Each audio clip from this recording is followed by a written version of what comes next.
Giris, udah Laris, capek gue main bola terus. Udah kita duduk aja di pos yuk biar adem. Nah, Edi bagus tuh. Ide dong. Riz, lu punya cita-cita gak sih? Punyalah, cita-cita gua tuh pengen jadi tentara.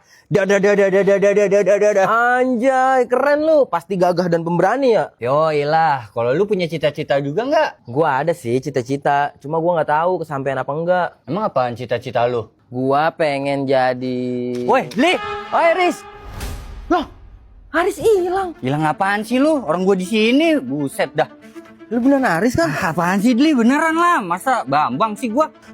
Lu jangan bercanda, Riz. Gua serius nih. Ya, iya, gua juga serius. Ini gua Haris. Lu kenapa sih? Gua dari tadi udah main bola di lapangan sama lu, Riz. Terus habis main bola, kita ngobrol berdua di sini.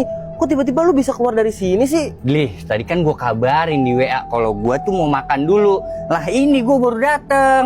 Loh, berarti dari tadi gua main sama setan.